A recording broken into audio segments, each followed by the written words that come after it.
4, 3, 2, 1. Booster ignition. And liftoff. We are going for all humanity. 4 astronauts circling the moon and traveling deeper into space than any humans ever. A record-breaking journey, capturing never-before-seen images of Earth and a dazzling new look at the far side of the moon. The crew of Artemis II now bound for the moon. This is Artemis, mission around the moon. And here they are, NASA's Artemis II crew. Commander Reed Weissman, pilot Victor Glover, and mission specialist Christina Cook and Jeremy Hansen taking their first steps outside for their historic test flight. Kennedy Space Center, 4 astronauts embarking on a mission to deep space to fly around the moon. The first crewed trip to go beyond the space station in 50 years. The crew of Artemis II saying final goodbyes to family and friends. This is heartwarming. Look at how many people there are. As thousands cheer them on as they head to the launch pad. Pad 39B. And now we're watching the crew walk across the crew access arm. The crew climbs into the Orion spacecraft, which they named Integrity, with technicians helping them into their seats. It's T-minus 10 minutes as NASA's launch director, Charlie Blackwell Thompson, conducts the final roll call, and the anticipation is palpable. This is Victor. We are going for our families. MS1. This is Christina. We are going for our teammates. MS2. This is Jeremy. We are going for all humanity. All right, Charlie, your Artemis II crew is go for launch. Full send. I copy that. Reed, Victor, Christina, and Jeremy. On this historic mission, you take with you the heart of this Artemis team, the daring spirit of the American people and our partners across the globe, and the hopes and dreams of a new generation. Good luck. Godspeed, Artemis II. Let's go. And here we go. 10, 9, 8, 7. RS-25 engines lit. 4, 3, 2, 1. Booster ignition. And liftoff.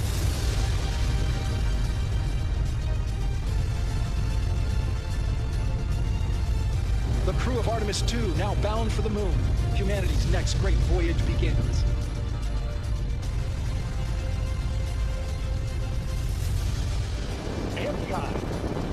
On time passing 30 seconds. Flights. Integrity passes the altitude. Target milestone.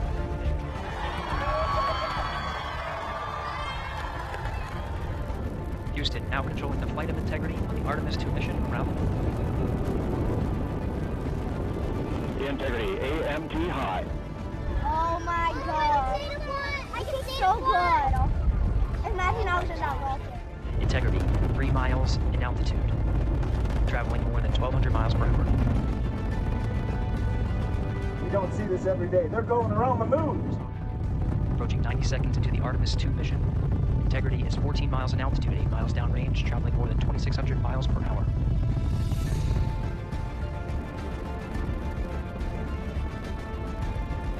It was so incredible.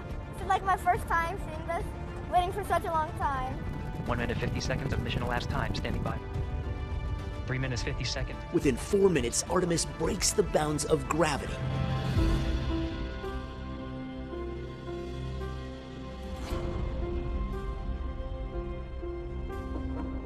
You know, it was a ride where you're trying to be professional, but the kid inside of you wants to break out and just hoot and holler. The Artemis II mission is boldly going where no one has gone before, and the crew is as extraordinary as their mission. You got 4 happy astronauts up here. Commander Reed Weissman, originally from Baltimore, a retired Navy captain, fighter pilot, and a single father of 2 after his wife Carol passed away. It's great to hear your voice all the way up here. Pilot Victor Glover is the first black astronaut to circle the moon. A U.S. Navy pilot originally from California, married with 4 children. We're here to build a legacy for the future. Mission specialist Christina Koch is the very first woman to travel around the moon. A flight engineer growing up in Michigan and North Carolina. I wish I could have got here sooner. And astronaut Jeremy Hansen is a former fighter pilot and aquanaut heading to space for the first time. He's married with 3 teenagers and proud to be the first Canadian headed to the moon. After their first night in space, Commander Weissman reflected on the start of their journey. We've got 2 moon rises that we've had so far, and the views of planet Earth. We forgot how beautiful it is to look down on Earth. Good morning from Integrity. We are ready to go. The crew of Artemis II waking up to a busy day. We are go for TLI. Orion is approved for an all-important translunar injection burn, a 6-minute boost that will set them on the course for their lunar encounter. We are now on a trajectory to fly around the moon for the first time in over 50 years. We love those words, and we're loving the view. The crew sharing some thoughts as they are propelled into deep space at 24,000 miles per hour. Humanity has once again shown what we are capable of, and it's your hopes for the future that carry us now on this journey around the moon. As they race towards the moon, Commander Weissman captures stunning shots of home. There was a moment about an hour ago where Mission Control Houston reoriented our spacecraft as the sun was setting behind the Earth. And I don't know what we all expected to see in that moment, but you could see the entire globe from pole to pole. You could see Africa, Europe, and if you looked really close, you could see the Northern Lights. It was the most spectacular moment, and it paused all 4 of us in our tracks.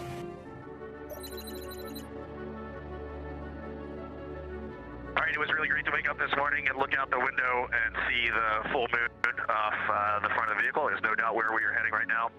The crew is well on its way, more than halfway to their farthest point in their journey. This video showing the Orion capsule with the moon now off in the distance. Commander Weissman reflecting on their momentous mission. We have been to the moon before in 1969, 1968 through 1972. It's been a long time since we've been back. And I got to tell you, there is nothing normal about this. Sending 4 humans 250,000 miles away is a Herculean effort, and we are now just realizing the gravity of that. The gravity of the moment lifting when the crew witnessed something only 24 other people have ever seen in the history of humanity, the far side of the moon. It was just absolutely spectacular. I think that one of the interesting things that happens when you look at a moon that inherently just looks different is like the darker parts just aren't quite in the right place, and something about you senses that is not the moon that I'm used to seeing. And sure enough, we got out our lunar targeting information and we matched up and we're like, yeah, that is the dark side. That is something we have never seen before. Getting a view from a different place and putting up something that has meant so much to so many cultures, scientifically, spiritually, culturally, for so long, seeing it in a different way, and just pairing that with how much we miss and love our families and knowing that they're looking up and seeing the same moon, it's a pretty amazing feeling. We heard a rumor up here that it is actually Saturday back on Earth. We have definitely lost track of the days. Then it's Artemis II phone home, the crew connecting with family back home for the first time since their mission started. This morning when my 2 daughters came on and it was just the 3 of us talking, it was surreal. Just we're up here, we're so far away, and for a moment I was reunited with my little family, and it was just the greatest moment of my entire life. It was so awesome to hear people talking to their families and then to speak with my family. And there's a lot, and I'm actually still processing. Mine was just about an hour ago, and I have a lot to go write down in my journal. It's also an opportunity for them to hear how much their mission means to so many back here on Earth. It's been interesting to hear what they have witnessed on the news and in social media. If we can unite the world, that's awesome. But we were just the lucky 4 that got to be on this mission. We were in the right place at the right time with our international team, and we're up here doing this. We're explorers at heart as human beings, and we really feel like we're exploring out here, and it brings a lot of excitement. And then, right away, you are humbled. The fact that 4 of us get to be out here just brings you to your knees. This is Apollo 16 astronaut Charlie Duke. John Young and I landed on the moon in 1972 in the lunar module we named Orion. I'm glad to see a different kind of Orion helping return humans to the moon as America charts the course to the lunar surface. The Orion crew spends Easter speeding through space with the moon in their sights, and they have a jaw-dropping overview of Earth. It's a time of emotions such as joy, as well as solemnness. The astronauts closing in on the most exciting part of their 252,000-mile journey to the moon. And with distance comes perspective. You guys are talking to us because we're in a spaceship really far from Earth, but you're on a spaceship called Earth that was created to give us a place to live in the universe, in the cosmos. Maybe the distance we are from you makes you think what we're doing is special, but we're the same distance from you, and I'm trying to tell you, just trust me, you are special. In all of this emptiness, this is a whole bunch of nothing, this thing we call the universe. You have this oasis, this beautiful place that we get to exist together. Coming up, a rendezvous with destiny as the Artemis II crew heads deeper into space than any humans have ever traveled.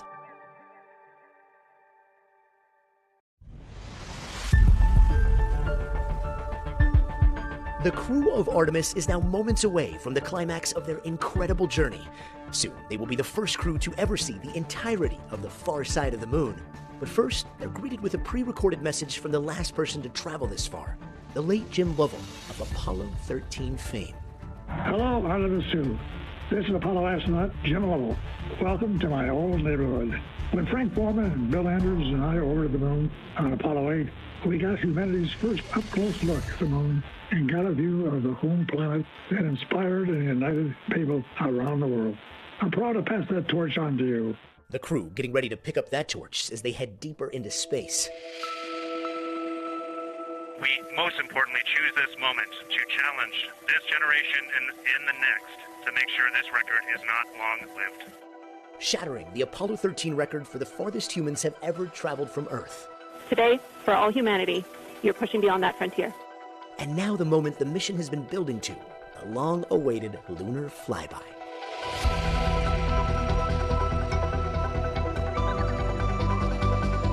We have two folks at the window deep in discussion talking about all of the awesome features that they're seeing. The spectacular images almost as breathtaking as their reactions. There are islands of terrain out there that are completely surrounded by darkness. The moon is still getting noticeably bigger. Well, this is a very taxing event on the eyes, looking out the window and seeing the very bright moon.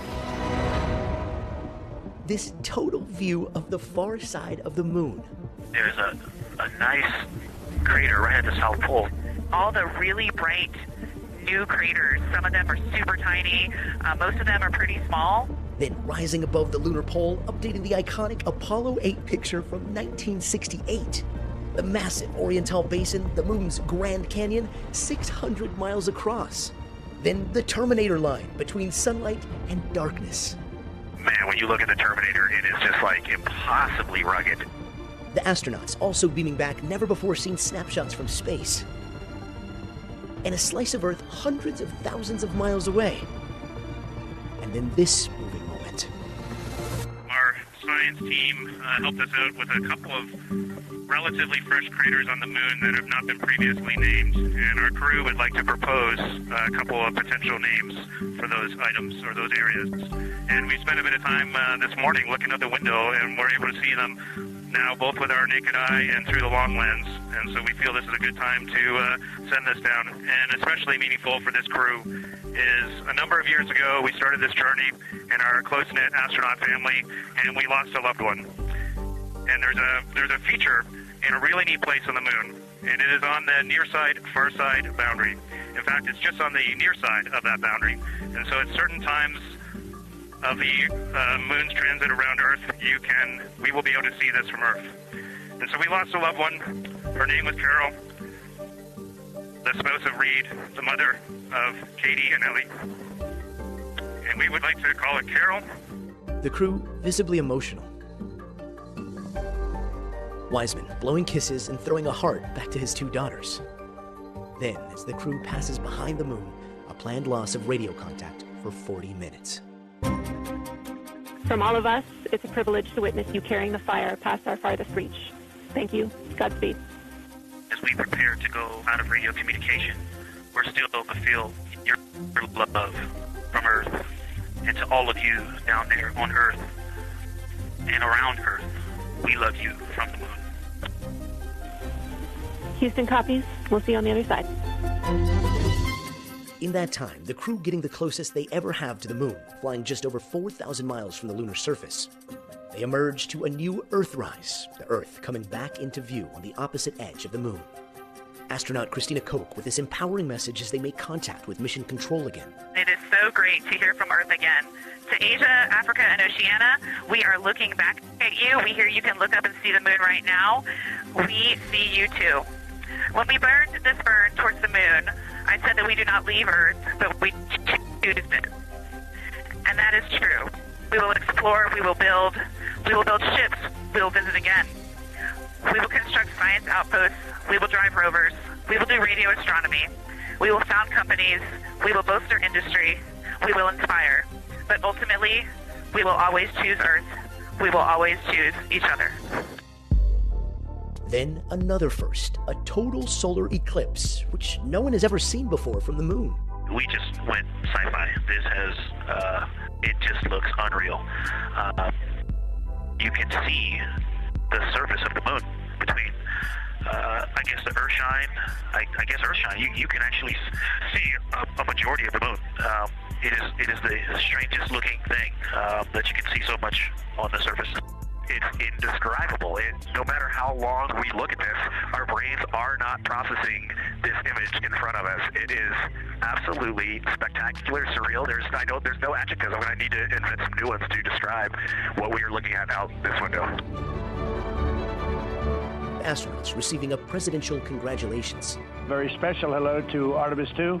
Today you've made history and made all America really proud. There's nothing like what you're doing, circling around the moon for the first time in more than a half a century. Artemis also went viral for their food choices, leading to this exchange with Canada's Prime Minister.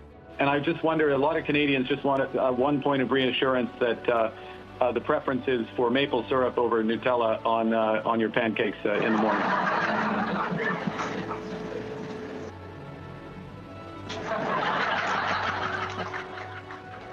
I'll take that as a yes.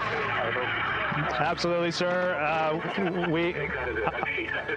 I can send Christina to get the syrup right away, but we definitely have it on board. It can make another guest appearance. Canadians couldn't be more proud of you personally, but this mission and our collaboration with the United States. From over 252,000 miles away, their mission nearly complete. Coming up, the Artemis II crew turns towards Earth, gearing up for their 3-day journey back home.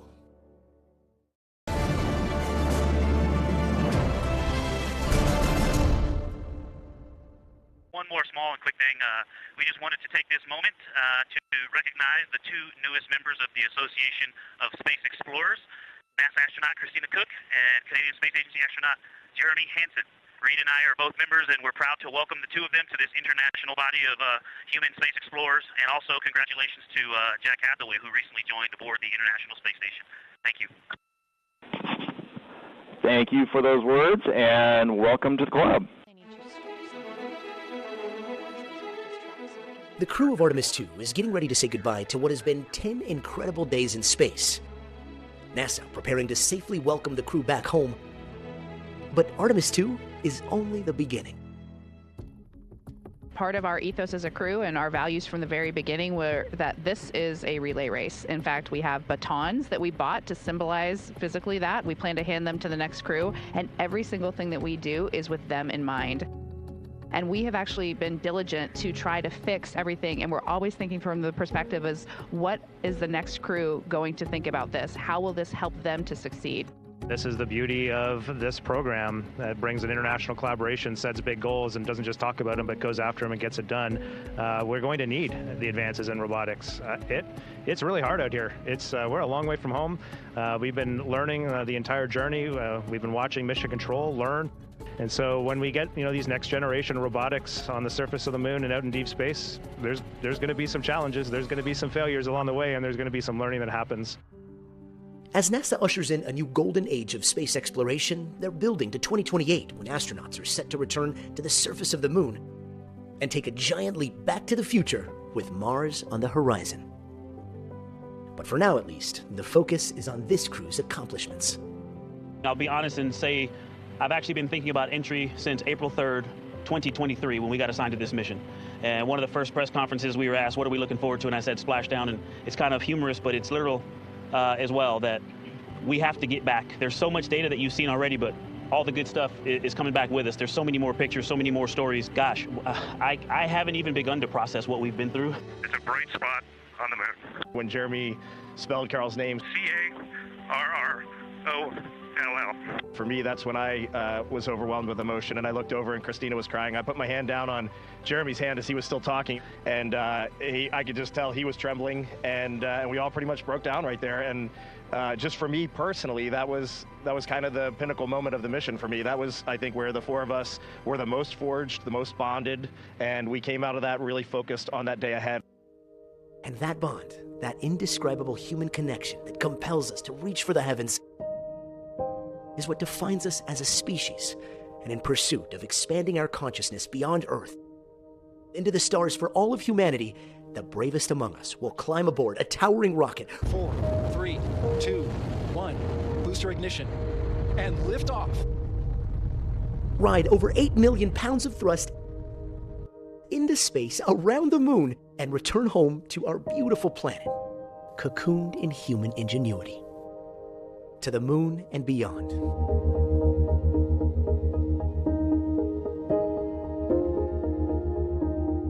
The dawn of the Artemis era is here.